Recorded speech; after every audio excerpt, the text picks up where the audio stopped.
প্রিয় দশম শ্রেণীর ছাত্রছাত্রীরা, আজকে আমি তোমাদের 2026 সালের প্রশ্নবিচিত্রা থেকে জীবনবিজ্ঞানের যে মধ্যশিক্ষা পর্ষদ কর্তৃক সম্প্রতি প্রকাশিত নমুনা প্রশ্নপত্রটি আছে তার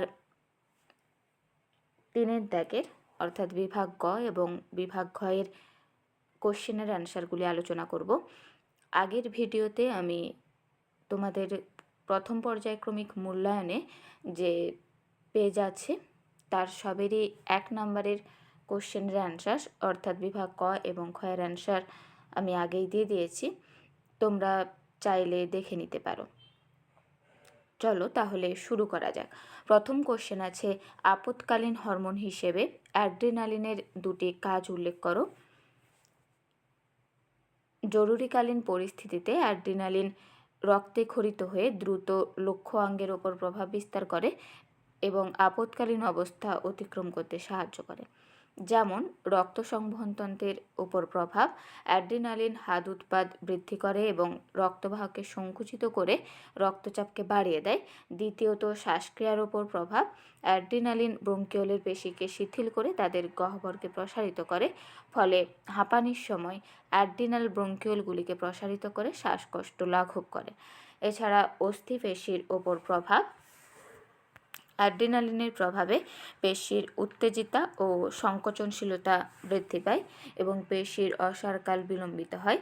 তোমরা প্রথম দুটো পয়েন্টই দেবে, আমি তবু 3 নম্বর পয়েন্ট দিয়ে রাখলাম, যদি 3 নম্বরের কোশ্চেন পড়ে তাহলে যাতে লিখতে পারো।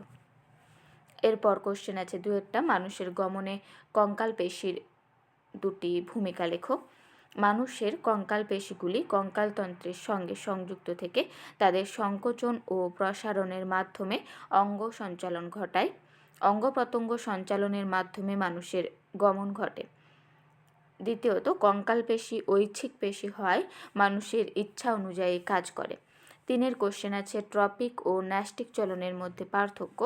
দেখো, ট্রপিক চলনে যে বিষয় উদ্দীপকের প্রভাব, তাতে উদ্দীপকের উৎসের গতিপথ অনুসারে ট্রপিক চলন ঘটে, আর ন্যাস্টিক চলন হয় উদ্দীপকের তীব্রতার মাত্রা ও স্থায়িত্ব অনুসারে।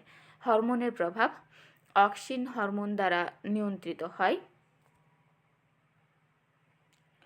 আর ন্যাস্টিক চলন অক্সিন হরমোনের কোনো প্রভাব নেই। এরপর চলনের প্রকৃতি, ইহা আবিষ্ট বৃদ্ধিজনিত বক্রচলন, আর ন্যাস্টিক চলন হচ্ছে আবিষ্ট রসফীতির তারতম্যজনিত বক্রচলন। এরপর 4 দাগ, কৃষিকাজে অক্সিন হরমোনের দুটি ভূমিকা। আগাছা নিধন আর বীজহীন ফল গঠনে। আগাছা নিধন, যেমন চাষের জমিতে অবাঞ্ছিত যে আগাছা তা দমনে MCPA 2,4-D প্রভৃতি অক্সিন ব্যবহৃত হয়। বীজহীন ফল গঠন, কলা, আঙুর, পেঁপে প্রভৃতির নিষেকের আগে অক্সিন প্রয়োগ করলে ডিম্বাশয় দ্রুত বীজহীন ফলে পরিণত হয়। এরপর 5 দাগের কোশ্চেন, প্রদত্ত বৈশিষ্ট্যের ভিত্তিতে মাইটোসিস ও মিওসিস কোষ বিভাজনের পার্থক্য নিরূপণ করো। দিয়ে দিয়েছে সম্পাদনের স্থান আর ক্রোমোজোমের বিভাজনের প্রকৃতি, সে অনুযায়ী দেখো দেওয়া আছে। প্রধানত দেহকোষে এবং জনন মাতৃকোষের সংখ্যা বৃদ্ধি করার সময় মাইটোসিস ঘটে, আর মিওসিস জনন মাতৃকোষ থেকে জনন কোষ বা গ্যামেট তৈরির সময় ঘটে। ক্রোমোজোমের বিভাজনের প্রকৃতি, মাতৃকোষ ও অপত্য কোষের ক্রোমোজোম সংখ্যা সমান থাকে, তাই মাইটোসিস কোষ বিভাজনকে সমবিভাজন বলে, আর মিওসিসে অপত্য কোষে যে মাতৃকোষের ক্রোমোজোম সংখ্যার অর্ধেক ক্রোমোজোম উপস্থিত থাকে তাই একে হ্রাস বিভাজন বলে। এরপর 6 দাগের কোশ্চেন, প্রাণীদের মাইটোসিস কোষ বিভাজনে সাইটোকাইনেসিস কিভাবে ঘটে। প্রাণীকোষে দেখো সাইটোকাইনেসিস যেভাবে ঘটে, প্রাণীকোষের মাঝ বরাবর কোষ পর্দায় সৃষ্ট ভাঁজ ক্লিভেজ ভিতরের দিকে ক্রমশ ঢুকে এসে মাতৃকোষকে দুটি অপত্য কোষে বিভাজিত করে। দেখো ক্লিভেজটা তাহলে পরিধি থেকে কেন্দ্রের দিকে আসছে প্রাণীদের সাইটোকাইনেসিসের ক্ষেত্রে, কিন্তু উদ্ভিদের কেন্দ্র থেকে পরিধির দিকে যেতে থাকে। এই রকম একটা কোশ্চেন এবারে মাধ্যমিকে দিয়েছে, তাই বলে দিলাম, ভালো করে দেখে রেখো। এরপর এভাবে প্রাণীকোষের সাইটোকাইনেসিসটা টেলোফেজ দশার শুরুতে আরম্ভ হয়। এখানে ছবিটা দেওয়া আছে, ছবিটা তোমরা দেওয়ার চেষ্টা করো। এরপর বিভাগ ঘয়ে 4 দাগের 1 যেহেতু ছবি আছে সেগুলো বাদে 4 দাগের 2 দাগের অ্যান্সার দিলাম। প্রাত্যহিক জীবনে উপযোজনের গুরুত্ব কী? প্রাত্যহিক জীবনে কাছের ও দূরের বস্তুর সঠিক অবস্থান নির্ণয়ে উপযোজন সাহায্য করে। যেমন গাড়ি চালানোর সময় পথচারী ও অন্যান্য গাড়ির অবস্থান নির্ণয় দ্বারা দুর্ঘটনা এড়ানো সম্ভব হয়। এইটা যদি দাও তার সাথে 3 নম্বর পয়েন্টটা দেবে বিভিন্ন খেলার সঙ্গে যুক্ত ব্যক্তিদের, যেমন ক্রিকেট খেলা, শুটিং, তীর ছোড়া ইত্যাদি দক্ষতা অর্জনে উপযোজন সাহায্য করে। আর যদি 3টাই দিতে চাও তাহলে পরপর 3টা দিয়ে দিবে।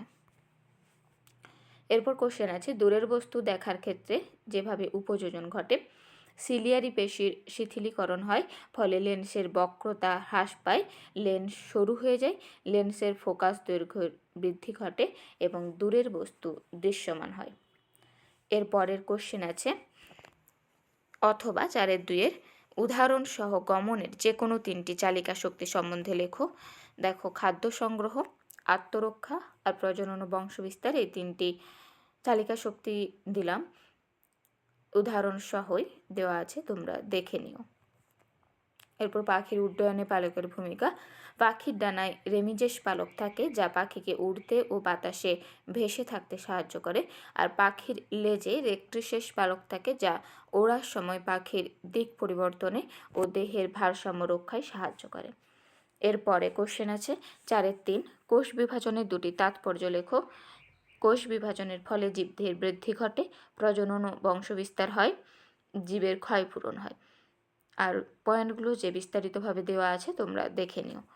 এরপর অ্যামাইটোসিস কোষ বিভাজন যেভাবে ঘটে তা দিতে বলেছে। অ্যামাইটোসিস কোষ বিভাজনে দেখো, প্রথমে কোষটি আয়তনে একটি বড় হয় এবং নিউক্লিয়াস প্রসারিত হয়ে ডাম্বেল আকার নেয়। ছবিটা দেখে করবে, বুঝতে পারবে। এবং কোষ পর্দা কোষের বিষুব অঞ্চল বরাবর 2 প্রান্ত থেকে ভাঁজ হয়ে ক্রমশ ভিতরের দিকে প্রবেশ করে এবং পরস্পরকে স্পর্শ করলে সাইটোপ্লাজম দ্বিধাবিভক্ত হয়, একই সাথে নিউক্লিয়াসও বিভক্ত হয়। অর্থাৎ অ্যামাইটোসিসে সাইটোপ্লাজম এবং নিউক্লিয়াস সরাসরি বিভাজিত হয়। আর এই প্রকার কোষ বিভাজনে দেখো বেমতন্তু গঠিত হচ্ছে না এবং নিউক্লিয় পর্দারও অবলুপ্তি ঘটে না। তার সাথে যে ছবিটা আছে সেটা কিন্তু অবশ্যই দেবে, কারণ যেহেতু 3 নম্বরের কোশ্চেন, ছবি দিতেই হবে। আর জীবন বিজ্ঞানের ছবি দেওয়া সবসময় ভালো। এরপর কোশ্চেন আছে, অথবা মাইটোসিসের প্রোফেজ দশার বৈশিষ্ট্য। এই সময় ক্রোমোজোম যে গঠিত হয় তাতে ক্রোমাটিন জালিকা নিউক্লিয়াস থেকে জল বিয়োজনের ফলে দৃশ্যমান হয় এবং ক্রোমাটিন জালিকাগুলি ঘনীভূত ও কুণ্ডলীকৃত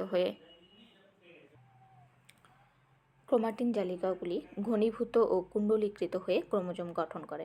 নিউক্লিওলাস ও নিউক্লিয় পর্দার অবলুপ্তি ঘটে আর বেম গঠিত হয়। উদ্ভিদ কোষে মাইক্রোটিউবুল থেকে বেম গঠিত হয়, প্রাণী কোষে সেন্ট্রোজোমের সেন্ট্রিওলের অ্যাস্টাল রশ্মি থেকে বেম তন্তু গঠিত হতে শুরু করে।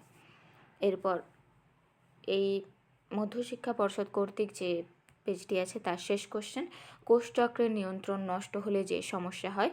কোষচক্রের নিয়ন্ত্রণ নষ্ট হলে কোষ বিভাজন অনিয়ন্ত্রিতভাবে ও দ্রুত হারে ঘটবে, ফলে টিউমার গঠিত হতে পারে। এই টিউমার কোষ বা কোষগুলি দেহের অন্যত্র ছড়িয়ে পড়ে টিউমার সৃষ্টি হয় এবং এই ঘটনাকে ম্যালিগন্যান্ট টিউমার বলে, যা ক্যান্সার সৃষ্টি করে। এছাড়া ত্রুটিপূর্ণ জিনযুক্ত কোষ সৃষ্টি হতে পারে, যার ফলে বিভিন্ন জিনগত রোগ হওয়ার সম্ভাবনা তৈরি হয়। আজকে একটা স্কুলের না মধ্যশিক্ষা পর্ষদের দিলাম। এর পরের দিন যে পরপর স্কুল অনুযায়ী আছে দেওয়া, তার শর্ট কোশ্চেন তো বললাম আগেই দেওয়া আছে। ওই বিভাগ গ এবং বিভাগ ঘয়ের যে কোশ্চেন আছে তার অ্যান্সার আমি পরপর দিতে থাকবো। তাই তোমাদের যদি এইভাবে কোশ্চেনের অ্যান্সার দিলে উপকার হয় তাহলে কমেন্ট করে জানিও আর সাবস্ক্রাইব করে রেখো। চলো আজকে তাহলে এই পর্যন্তই।